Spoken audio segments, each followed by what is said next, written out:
Ah, ok, donc la qualité des images, c'est bien. On a vu les caméras. La semaine dernière, Sabato nous a parlé des diaphragmes, vitesse, etc., temps de pause.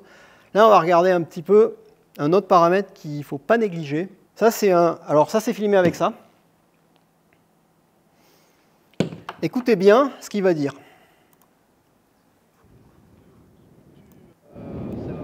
Écoutez bien.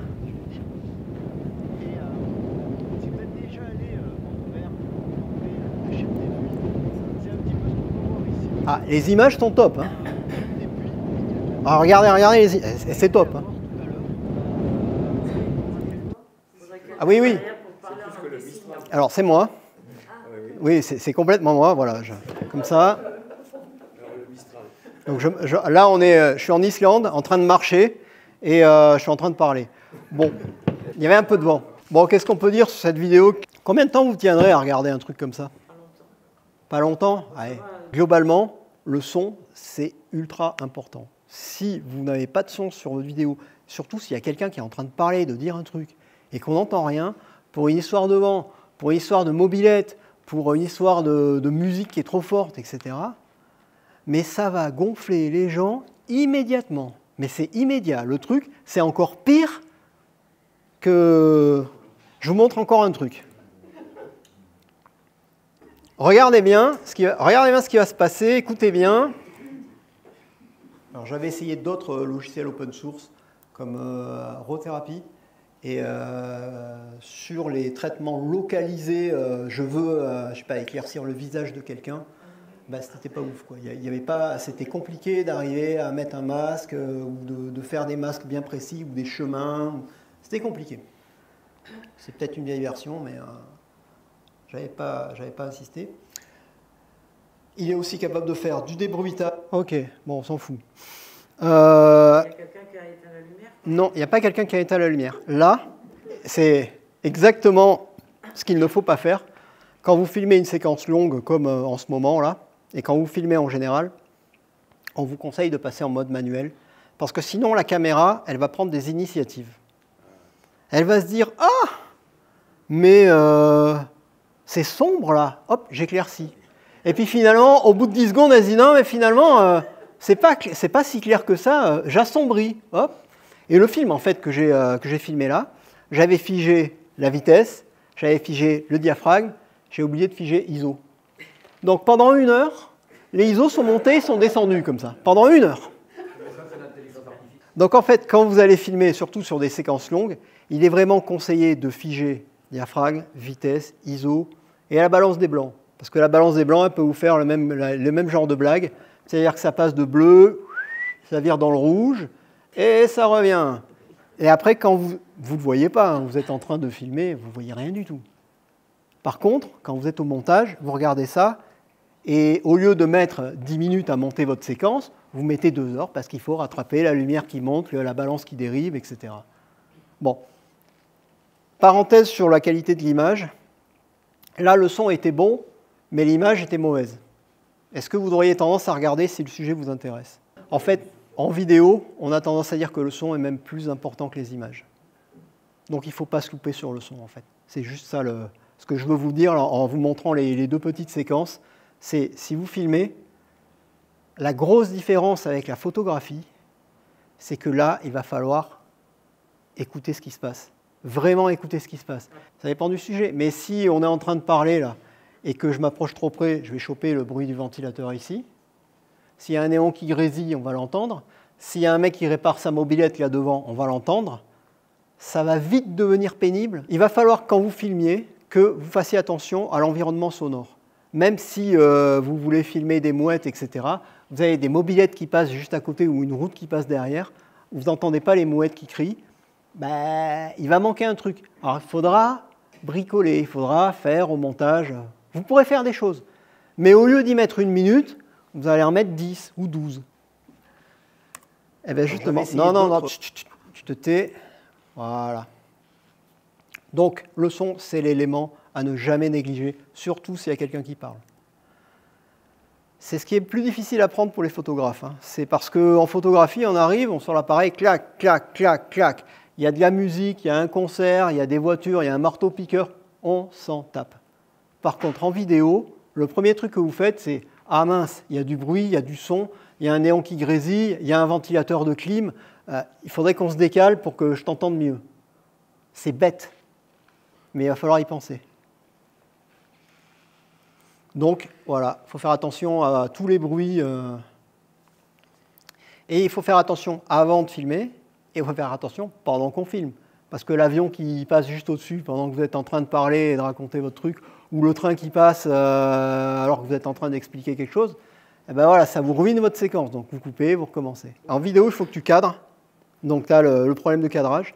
Et tu as le problème de l'environnement sonore qui n'existe pas du tout en photo, qu'il va falloir prendre vraiment en compte, parce que ça va être compliqué. Je vous fais une petite démo.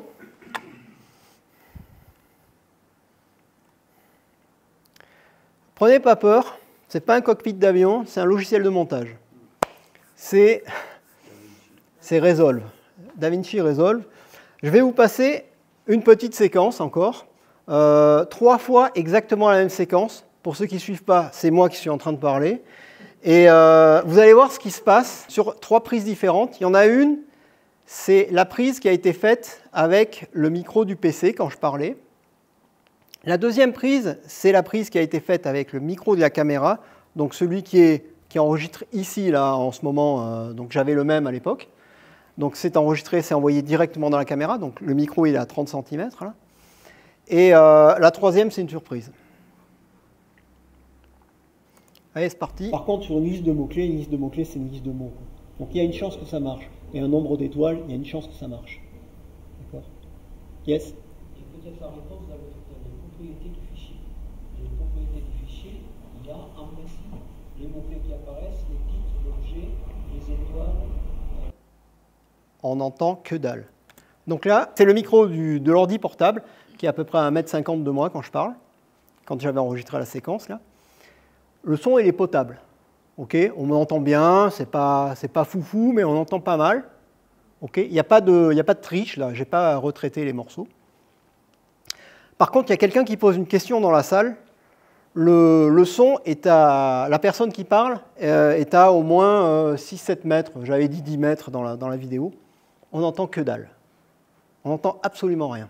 Okay, bon, c'est parce que le micro, c'est un micro de PC. OK. Maintenant, je vous passe le film, exactement le même film, mais la bande son qui a été enregistrée par les petits micros qui sont micro-cravates. Là. Écoutez bien. Alors, je vous refais écouter juste une seconde celui-là. Donc, il y a une chance que ça marche. Et un nombre d'étoiles, il y a une chance que ça marche. OK. Maintenant, on écoute ça. Par contre, sur une liste de mots-clés, c'est une liste de mots. Quoi. Donc, il y a une chance que ça marche. Et un nombre d'étoiles, il y a une chance que ça marche. D'accord? Yes? Et peut-être la réponse dans les propriétés du fichier. Les propriétés du fichier, il y a en principe les mots-clés qui apparaissent, les titres, l'objet, les étoiles. Mais on n'entend pas grand-chose. On n'entend pas grand-chose non plus. Pourtant, le micro, il est vachement bon, là, celui-là. En fait, non, j'ai pas triché. Non, c'est les sons, ils sont pas retouchés. Ils sont pas retouchés du tout. Ce que je veux vous mettre en évidence, c'est que aussi bon que le micro soit, si la personne elle est trop loin, on n'entend pas grand-chose. Hein. Alors, là, on est sur un logiciel de montage. Et on a le choix aussi. Ce qu'on peut faire, c'est dire, attends, logiciel de montage, on peut augmenter le son, on peut diminuer ou on peut augmenter le son. Sur tous les logiciels de montage, sur les pistes, vous pouvez, de la même manière que vous augmentez la lumière, vous diminuez la lumière sur vos photos dans les logiciels de retraitement, on peut faire ça. On peut jouer à augmenter le son, c'est ce que je vais faire. Je vais augmenter le son de la piste, là, juste ce morceau-là, vous voyez, et je vais faire le son aussi élevé que les crêtes. Là, vous voyez, c'est le son de ma voix, là. Et d'origine, ça, je crois que c'est Dominique qui posait une question. En fait, le son enregistré, il est très très faible, là, et on va le doper, on va le multiplier. On va faire un truc à peu près comme ça. C'est parti? D'après vous, ça va donner quoi comme résultat? Avant que je lance. Écoutez bien, c'est reparti. Par contre, sur une liste de mots-clés, c'est une liste de mots. Quoi. Donc il y a une chance que ça marche. Et un nombre d'étoiles, il y a une chance que ça marche. D'accord? Maintenant, on augmente le son. Yes. Et peut-être la réponse dans les propriétés du fichier. les propriétés du fichier, il y a en principe les mots-clés qui apparaissent, les titres d'objets, les étoiles. On entend un souffle. C'est merdique, hein? C'est absolument merdique, parce qu'en fait, vous augmentez le bruit. C'est un peu comme quand vous poussez les ISO sur votre appareil photo. Là, vous augmentez le bruit numérique de votre micro et vous augmentez tout le bruit qu'il y a entre le micro et la source sonore. Il y a tout qui remonte et en fait ça, Les mots-clés qui apparaissent. ben, c'est pas agréable en fait. C'est pas agréable. Donc en fait, si vous avez ça comme séquence, bah, je la mets pas, c'est un peu la merde, quoi. Si vous regardez les émissions des années 80, Drucker et compagnie à la télé, ils avaient le fil sur les micros, mais quand il y a quelqu'un qui s'exprimait dans le public, il y avait quelqu'un qui passait avec le micro, avec le fil qui tirait, et qui amenait le micro à la personne pour qu'elle pose la question. On est 40 ans plus tard, c'est pareil. Les micros, ils ont juste plus de fil, mais quand il y a quelqu'un dans le public qui pose une question, il y a quelqu'un qui court avec un micro et qui arrive et qui tend le micro et la personne pose sa question parce que sinon, vous n'entendez rien. Donc, il n'y a pas de mystère. Pour capter du son, il faut être près de la source sonore. C'est le seul truc, c'est un des rares trucs qu'il faut vraiment commencer à intégrer tout de suite. Pour prendre le son, c'est au plus près de la source sonore. C'est pas à 10 mètres. Il y a des micros qui permettent de choper du son loin comme ça, mais ils ne sont pas à la portée de nos bourses. Il y a tout un tas de micros qui sont bien, mais retenez que si vous voulez commencer la vidéo sans y lâcher, sans péter votre PEL, rapprochez juste le micro, quoi. Ça suffit, c'est déjà pas mal. Là, c'est un micro haute fréquence. Tu vois, sur l'appareil, il y a un petit boîtier sur la prise flash avec le câble. Et le son qui est enregistré ici, il rentre directement sur la piste audio de l'appareil photo. Micro haute fréquence, ça s'appelle micro HF. Et ça, la marque là qui est en train de filmer, c'est du DJI Video Mic. Moi, j'ai acheté le kit où il y a deux petits micros. Il y a une petite boîte et à l'intérieur, il y a deux micros. Donc, tu peux en mettre un à quelqu'un et un à une autre personne. Et tu peux avoir les deux voix qui sont enregistrées. Je vais vous montrer un truc. Alors, ce que je vous ai montré là sur le logiciel, vous pouvez le faire avec la version gratuite de Resolve, de DaVinci Resolve. Là, j'ai la version payante de Resolve où il y a quelques petites fonctionnalités en plus dopées à base d'intelligence artificielle ou des algorithmes un peu plus fouillés. C'est la version payante qui permet de faire ça. Voilà, dans la version gratuite, vous n'avez pas ce Voice Isolation. Là, on va l'activer. Voilà, c'est tout. Et on va écouter à nouveau. Par contre, sur une liste de mots. Quoi. Donc il y a une chance que ça marche. Et un nombre d'étoiles, il y a une chance que ça marche. D'accord? Yes? Faites la réponse dans les propriétés du fichier. Et les propriétés du fichier, il y a en principe les mots-clés qui apparaissent, les titres d'objets, les étoiles. C'est un peu moins mauvais. C'est un peu moins mauvais, il y a du souffle en moins. Alors, il y a des morceaux qui manquent, mais bon, après, le son il est mauvais de base. Hein. C'est comme votre photo, elle est bruitée, quoi. Vous allez essayer de la rattraper, mais il y a du bruit. Okay, donc, vous allez gratter des trucs à droite, mais vous allez perdre à gauche. Là, il y a moyen de le faire de manière différente avec ce logiciel-là. Comme disait Sabato, si tu enregistres le bruit, le pshhh, comme ça, tu peux après dire au logiciel, tu m'enlèves ce pshhh de la bande son, là, et lui, il va être capable de te soustraire ça, et tu retrouves un espèce de son correct. Mais voilà, tu es obligé de bricoler, en fait, et au lieu d'y passer 10 secondes, tu vas y passer 1 heure. Et c'est ce qu'on essaye d'éviter en essayant d'avoir des images propres et du son propre, c'est d'aller le plus vite possible. Parce que sinon, vous allez dire, le montage c'est long, et oui, effectivement, le montage c'est long, et c'est très très long si tu dois commencer à bricoler des trucs comme ça. Voilà. La version gratuite, vous n'avez juste pas ce petit truc-là. Là. Le voice isolation et le dialogue leveler, vous ne l'avez pas. Mais tout le reste, c'est dedans. Là, la version que j'ai, c'est la version studio qui permet de faire tout un tas de trucs. On ne va pas rentrer dans les détails maintenant, mais il y a quelques fonctionnalités comme ça bien pratiques où, au lieu de te passer, de récupérer le bruit, de le soustraire à la piste, etc., tu pousses le curseur et puis c'est bon, marche. Donc, ce que vous avez vu, c'est qu'à la prise de son, il va falloir isoler le son. Ça va être difficile d'isoler le son que vous allez vouloir capturer, ok? S'il y a du bruit ambiant, si vous êtes dans une salle où il y a du brouhaha, par exemple, vous êtes dans une cantine, il y a du brouhaha, et vous voulez enregistrer la personne en face de vous, ça va être compliqué. Il va falloir rapprocher le micro. Et il va peut-être même falloir sortir de la salle parce qu'à un moment donné, le bruit il est trop élevé par rapport au son qui sort. C'est un peu comme quand vous allez à un concert de rock, vous essayez de dire un truc à la personne à côté, et la musique elle est tellement forte que vous avez beau gueuler, la personne elle est en face de vous là, elle ne vous entend pas. Donc la première chose que vous faites, c'est que naturellement, vous vous rapprochez et vous criez dans l'oreille. Mais si le son du concert de rock il est vraiment trop fort, ben en fait, le son ambiant couvre le message que vous voulez passer. Et à un moment, il n'y a pas de mystère, ça ne marche pas. Donc, la difficulté avec le son, c'est que vous ne pouvez pas l'isoler, dire j'enlève tous les sons qui sont là et je prends que celui-là. Le son, il vient de partout. Vous pouvez avoir des micros plus ou moins directionnels, mais ça coûte cher. Donc, même si tu utilises un micro directionnel d'ici jusque là-bas, je vais pouvoir capter ce que tu vas me raconter. Par contre, s'il y a quelqu'un qui bouge une chaise au milieu sur le passage ou quelqu'un qui tousse, je vais récupérer aussi la personne qui tousse, le bruit de la chaise, et je vais tout récupérer. Donc, si l'environnement sonore est trop bruyant, ben, le bruit couvre le son utile et vous n'arriverez pas à prendre votre vidéo. Donc, si le son il est vraiment trop mauvais, ben, il ne vous reste plus que le doublage à faire à la fin. Donc, vous prenez votre logiciel de montage et alors, celui que j'ai là, justement, la version payante, fait du doublage automatique. Vous lui dites, c'est du français, vas-y, double, et il va doubler le son. Encore faut-il que le son il soit un minimum exploitable pour que le logiciel arrive à le monter. Sinon, c'est avec les petites mains qu'il faut retaper tout le texte qui a été dit.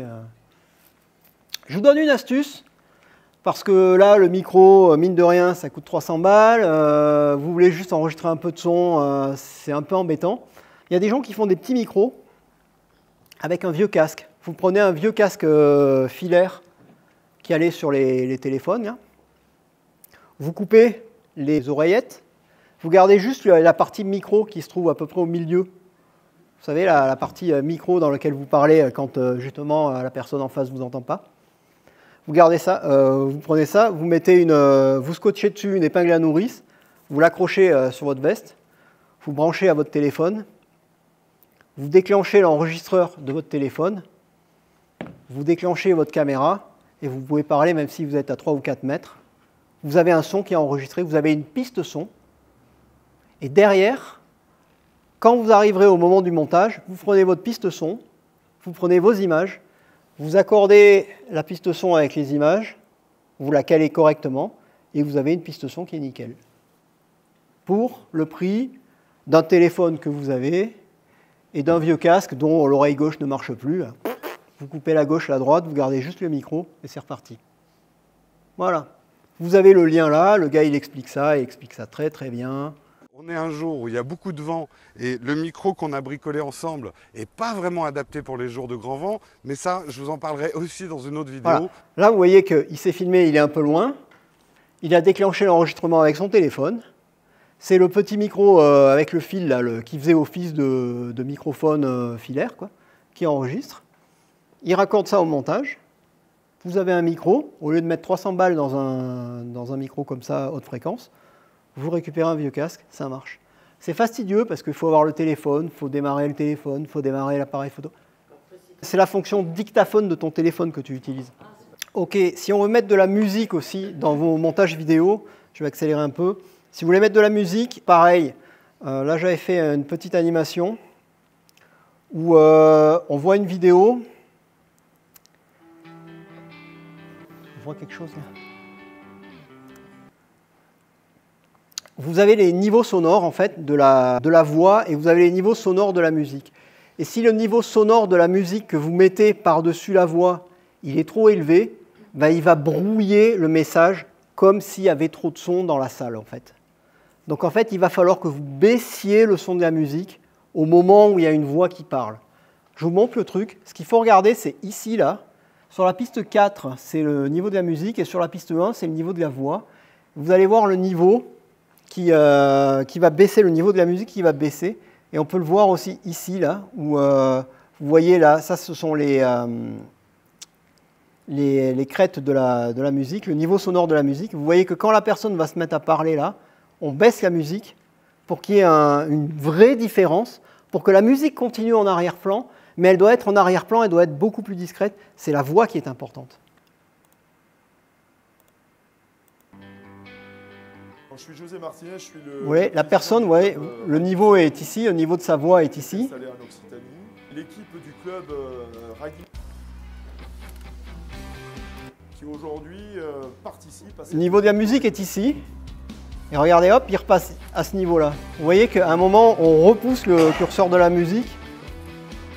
Et là, on va rebaisser à nouveau. L'objectif du Festi Trial, pour qu'il y ait toujours une grosse différence entre la voix. pour participer à une fête conjointe.